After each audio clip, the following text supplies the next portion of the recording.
guys, Kyle with Dirt Bike Channel here again. People loved the climb a mile so much that I figured I'd show the back half of that ride, which was basically descend a mile. So this is the spot where we've almost, actually we are kind of on the way down here. Although it looks uphill. This part is probably uphill, but we're generally on the descent here. And I just want to show you guys a couple of little things on this.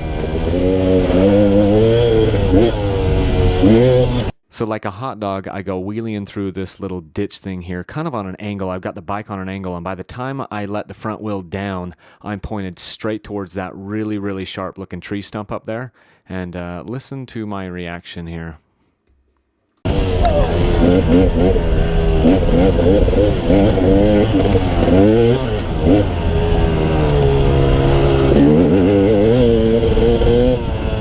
Although it may seem a little anticlimactic in the video, I can assure you that my heart was racing because I thought I was going to get something punctured right through my heart on that freaking tree stump. So just a fun time out there. And the moral of the story is when you do a wheelie while going on and you're not going straight and you kind of you kind of have the bike in a bank turn anyway, you better know what's on the other side over there, because you may not be going the exact direction you want to be going when you come out of it. Let that front tire down.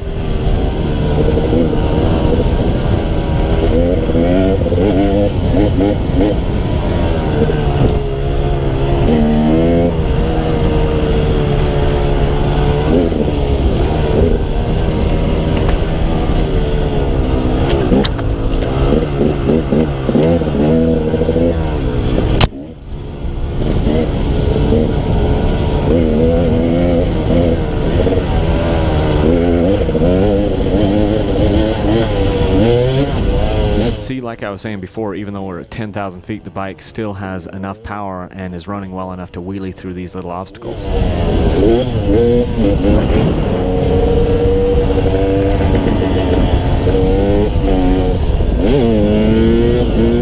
Every once in a while, it is important to make sure to not take yourself too seriously, and we demonstrate this talent here.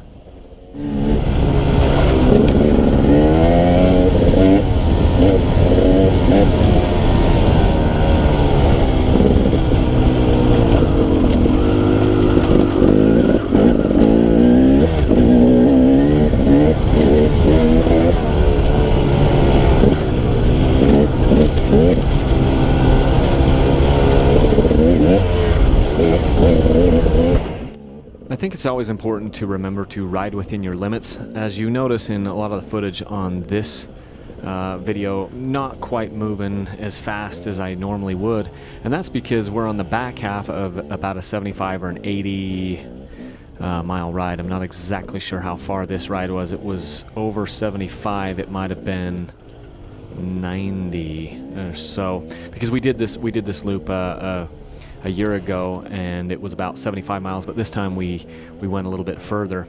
And so this is, I looked at the time code on this, and it looks like it's a little after 1 o'clock, and I haven't had anything to eat since about 7 o'clock. So we've been going, for quite a few hours on essentially nothing but just an energy bar. And so because everything starts to get a little bit more tired, your legs are more tired, your hands are more tired, it's important to just kind of ride within your limits and not get yourself into any trouble, because that's where you can really get hurt.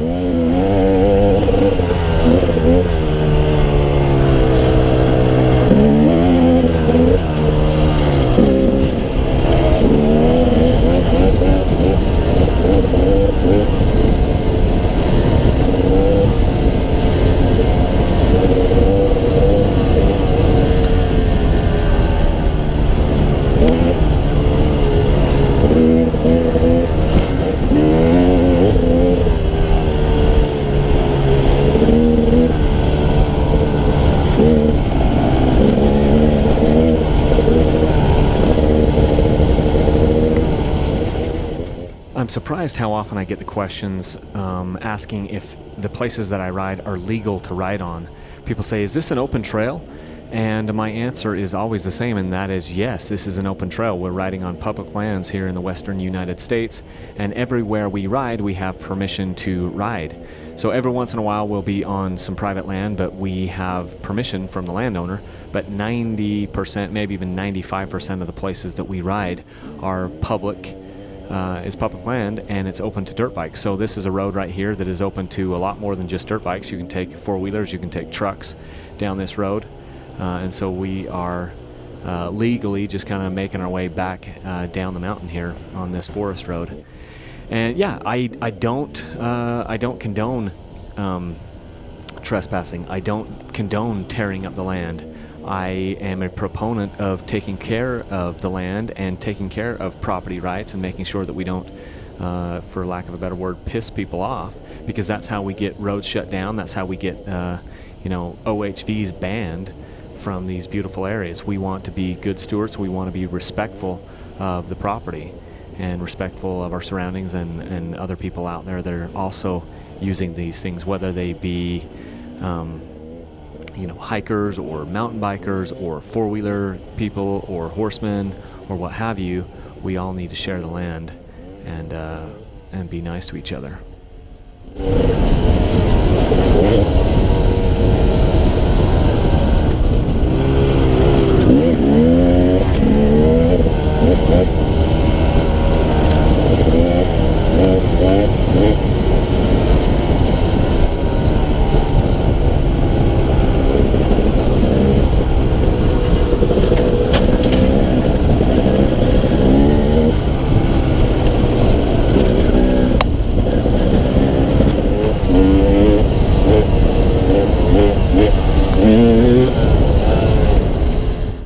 You're probably wondering why you're seeing so much gravel road on the way back, and that's because we were beat and we were just trying to make the fastest way back to the house. And then finally we got here onto some more single track stuff, which is more interesting and a lot more fun. And up here in a little bit we're going to my buddy told me, hey, after you get to a certain point, shut off your bike and go and drop it into neutral and then see how far you can coast just in neutral going down the trail. Because he's like, there's some uphill sections, and let's see if you can carry enough speed to make it up those uphill sections, and then how far you make it down at the bottom. And I didn't do nearly as well as he did, but he knows this trail like the back of his hand, and he gets to practice out here because it's right by his house. It wasn't something that I had ever been able to practice before. So, but this is a really fun trail because it's very, very steep on the side, and you've got some of those ramps and things, and it was just a really awesome single track section here.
This is about the spot that Scott told me to shut the bike off. So as soon as I make it up this little hill section here, then I'm going to be looking for neutral and trying to get my bike shut off and then just coast down the hill all the way down to the bottom.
Sorry. You're okay. I'm slowing you down. I'll give you a head start. I had kept looking back behind me because I knew that Scott was going to be right up on my tail. I know that he kind of gave me a head start up at the top, and he was just so much faster because he's so, well, he's an amazing rider, and this is like his, you know, his backyard, so he knows this area really well. He knows where the turns are. He knows what speed he can carry, and I was seeing this all for the first time. I had come up this trail a number of hours earlier, but I'd never seen it on the downhill side. And so I really didn't know what to expect around any of these corners or how much, you know, how much speed I could carry.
Make it up the next hill.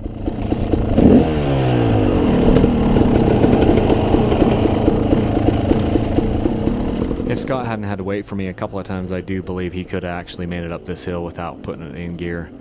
He was just a lot better than me, and one of the things that I've noticed is it's good to go riding with people that are faster than you because that pushes your limits, and that's one of the nice things about riding with Scott is he's on a much higher plane than me as far as dirt biking goes, and so I can learn a lot from him, and he pushes me to go faster and to be better.